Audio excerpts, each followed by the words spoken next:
தேர்தலுக்கு முன்பாக வைத்திருக்கும் கூட்டணி கட்சிகளுக்கு மந்திரி சபையில இடம் இல்லைன்னு சொல்ற ஆர்குமெண்ட் என்னை பொறுத்தவரைக்கும் இனிமே பொருந்தாது. ஒரு காலத்துல நாங்களும் கவர்மெண்ட் ஹெட் பண்ணணுன்ற ஆசையில தானே பண்றோம். நாங்க இதுக்கு மத்தியில மட்டும் ஆசைப்படலாம், தமிழ்நாட்டில் ஆசைப்படக்கூடாதா? அதனால இது ஒரு யதார்த்தமான எதிர்பார்ப்பு தான். இந்த எதிர்பார்ப்பு எப்படி பேச்சுவார்த்தையின் மூலமாக, சூழல் மூலமாக அதற்கு திமுக கன்வின்ஸ் பண்ண முடியும்ன்ற ஒரு நம்பிக்கை எலெக்ஷன் நடக்கட்டும். இப்பவே இன்னைக்கே ஆல்மோஸ்ட் வந்துருச்சு. இந்த காலகட்டத்தில் நீங்க கட்சியையோ ஆர்கனைசேஷனையோ ஸ்ட்ரென்தன் பண்றதுக்கு என்ன பண்ணிருக்கீங்கன்னா என்னால ஒன்றும் சிக்னிஃபிகண்டா சொல்ல முடியாது. அது எங்களுடைய ஃபெயிலியர், நான் ஏத்துக்கிறேன். இந்த கரூர் சம்பவத்துல கூட விஜய்க்கு ஹெல்ப் பண்ணது ராகுல் காந்தி தான். ராகுல் காந்தி விஜய்கிட்ட போன்ல பேசி, அவர் திரு முதலமைச்சர்கிட்டையும் போன்ல பேசி இதுக்கு வந்து ஒரு பேசினாரு எனக்கு தெரியும். பிஜேபியோடைய முக்கியமான டார்கெட் டிஎம்கே இங்க வந்து தமிழ்நாட்டை பிடிக்கணும்ன்றது. அதுக்கு வந்து விஜய் வந்து களமிறக்கிருக்காங்க. ஒரு பிஜேபி தமிழ்நாட்டை எல்லாம் பிடிக்க முடியாது.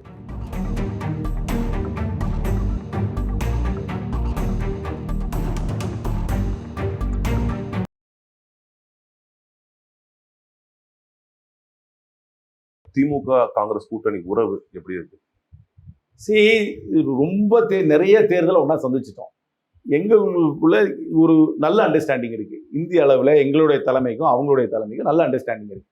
தேர்தல்னு வரும்போது எல்லா கட்சிக்கும் ஒரு எதிர்பார்ப்புகள் இருக்க தான் செய்யும். அது இயல்பு தான். 234 தொகுதி தான் தமிழ்நாட்டில் இருக்கு. இதுக்குள்ளதான் எல்லாருமே அடங்கும். பட் லீடர்ஷிப் ரிலேஷன்ஷிப் நல்லா இருக்கு. எங்களுடைய நேஷனல் லீடர்ஷிப்பும் இவர்களுடைய முதலமைச்சரோட தலைமைக்கும் நல்ல ரிலேஷன்ஷிப் இருக்கு. இது ஒரு டைம் டெஸ்டட் அலையன்ஸ். பல தேர்தலை ஒன்றா சந்திச்சிருக்கோம். இப்போ மட்டும் இல்லை, 20 ஆண்டுகளாக தேர்தலில் ஒன்றா சந்திச்சிருக்கோம். பல தேர்தலில் வெற்றி பெற்றிருக்கிறோம். 1-2 தேர்தலில் தான் எங்களுக்கு வெற்றி இல்லாமல் போச்சு. பெரும்பாலான தேர்தல்களே நாங்கள் ஒன்றாக போட்டியிடும் போது மகத்தான வெற்றியை தான் பெற்றிருக்கோம். நீங்க தான் ஃபர்ஸ்ட் வந்து ஆரம்பிச்சு வச்சீங்கன்னு நான் நினைக்கிறேன். அந்த சீட் ஷேரிங் வந்து இந்த வாட்டி எங்களுக்கு அதிகமாக கொடுக்கணும் காங்கிரஸ். இல்லை, சீட் ஷேரிங் அதிகம்ன்றது எல்லா கட்சிக்கும் பவரும் கொடுக்கணும். 2 மாடல் இருக்கு. ஒன்று, மைனாரிட்டி கவர்மெண்ட்டாக இருந்தால் இன்னொருத்தரை சேர்த்துக்கிட்டா தான் கவர்மெண்ட் ஃபார்ம் பண்ண முடியும். அப்போ வந்து பார்ட்டிசிபேஷன் வரலாம். அதுக்கு ஒரு ஆப்பர்ச்சுனிட்டி எங்களுக்கு 2006 மிஸ் பண்ணிட்டோம். அது என்ன பொறுத்த வரைக்கும் தவறு.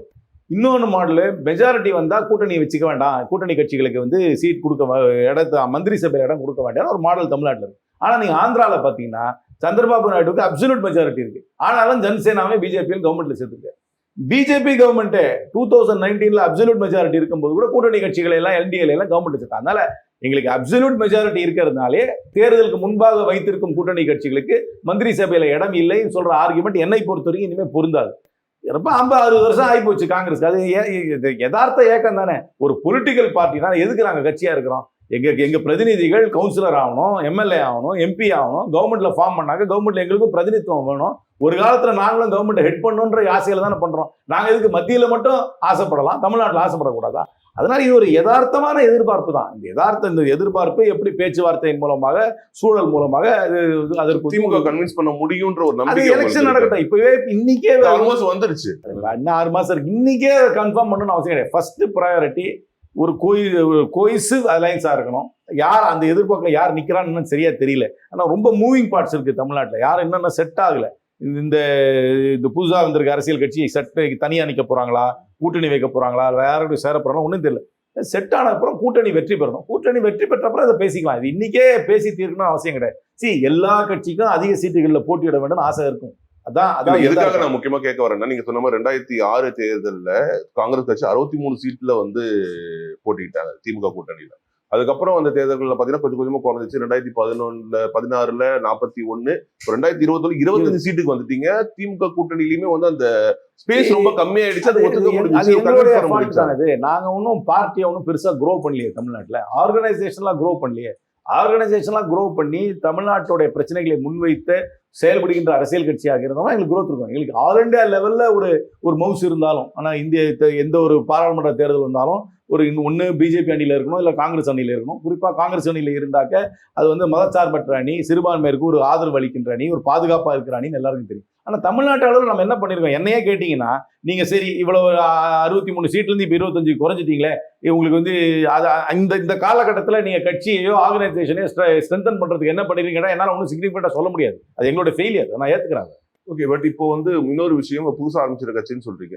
இங்க நிறைய நரேட்டிவ் செட் பண்ணப்பட்டு வருது தொடர்ந்து. காங்கிரஸ் வந்து டிவிகே கூட ஒரு ஒரு அண்டர் கிரவுண்ட் ஒரு திரை அதாவது திரைமறைவுல ஒரு பேச்சுவார்த்தை நடத்திட்டு இருக்காங்க அப்படிங்கிற மாதிரியான ஒரு விஷயம் சொல்லப்படுது. இருக்கலாம். ஏன்னா எங்க கட்சியில பல கருத்துக்கள் இருக்கும். ஏன்னா எங்க கட்சிக்கு ஒண்ணு தெரிஞ்சுங்க, 1967க்கு அப்புறம் ஆட்சியிலே இல்லை. அதனால ஏக்கங்கள் இருக்கத்தானே செய்யும். வேற ஏதாவது ஒரு ஆப்ஷன்ல இருந்தா எங்களுக்கு பெட்டர் ப்ராஸ்பெக்ட் கிடைக்குமான்றது யதார்த்தமாக பல பேர் நினைக்கிறத எப்படி நம்ம தடுக்க முடியும்? அதை நினைக்கலாம். அதற்காக சில ஐடியாஸை மூவ் பண்ணலாம். ஆனா அதெல்லாம் ஃப்ரக்டிஃபை ஆகுமான்னு எனக்கு சொல்ல தெரியல. என்னை பொறுத்த வரைக்கும் இந்தியா கூட்டணி வலுவாக இருக்கிறது. இந்த திராவிட முன்னேற்ற கழகம் அகில இந்திய அளவில் இந்தியா கூட்டணிக்கு ஒரு முக்கிய பங்காற்றுகிறார்கள். 23 பாராளுமன்ற உறுப்பினர் வைத்திருக்கிறார்கள். நான் பாராளுமன்றத்தில் இருக்கிறேன்ற சொல்றேன். அது ரொம்ப குரூஷியல் பார்ட். அந்த சிந்தனையும் இருக்குல்ல எங்களுடைய ஆல் இண்டியா லீடர்ஷிப்க்கு. ஒரு சீஃப் மினிஸ்டர் சப்போர்ட் பண்றாரு. அப்புறம் நாங்க எடுக்கிற எல்லா நேஷனல் இனிஷியேட்டிவ்க்கும் முதலமைச்சர் அவர்கள் சப்போர்ட்டா இருக்காரு. இப்ப கூட பீகார்ல போய் இந்த ஓட் சோரிக்கு போயிட்டு வந்தார். பெரிய சீரியஸான விஷயம். அதனால நீ ஓவரால் கால்குலேட் பண்ண பார்ட்டிக்குள்ள எல்லாருமே வேற சிந்தனையிலே இருக்க மாட்டாங்க, வேற ஆப்பர்ச்சுனிட்டி எல்லாம் எக்ஸ்ப்ளோர் பண்ண மாட்டாங்க. எப்படி சொல்ல முடியும்? பண்ணதான் செய்வாங்க. தலைமையே விஜய் கூட நெருக்கமா இருக்குன்ற மாதிரியான ஒரு நரேட்டிவ். எதுக்கு சொல்ல வரேன்னா, இந்த கரூர் சம்பவத்துல கூட விஜய்க்கு ஹெல்ப் பண்ணது ராகுல் காந்தி தான். ராகுல் காந்தி விஜய்கிட்ட போன்ல பேசி, அவரு திரு முதலமைச்சர்கிட்டையும் போன்ல பேசி இதுக்கு ஒரு பேசினாரு எனக்கு தெரியும். என்ன பேசினா எனக்கு தெரியாது. அதெல்லாம் ஏசியன் தான். அதை பத்தி பேசுறவங்க அத்தனை பேருமே ஸ்பெகுலேட்டிவா தான் பேசுறாங்க. என்ன பொறுத்த வரைக்கும் ஒரு மனிதநேயமாக பேசியிருப்பாரு. அவர் நடத்தின கூட்டத்தில் இத்தனை பேர் இறந்து போயிட்டாங்கன்னு சொல்லி ஒரு கண்டலன்ஸ்க்காக பேசியிருக்கலாம். மற்றபடி ஒன்றும் ஒரு பெரிய சிக்னிஃபிகண்ட் பொலிட்டிக்கல் சப்ஸ்டாண்டிவ் டிஸ்கஷனாக இருக்குன்னு எனக்கு படலை. அந்த மாதிரி அந்த பேசுனதை யாரும் கேட்டு அதை பற்றி சொல்ற அளவுக்கும் யாரும் கிடையாது. இல்லை, ஒருவேளை டிவிக்கு கூட காங்கிரஸ் போறதுக்கான சாத்தியக்கூறுகள் ஏற்படுதுன்னே வச்சுக்கோங்களேன்.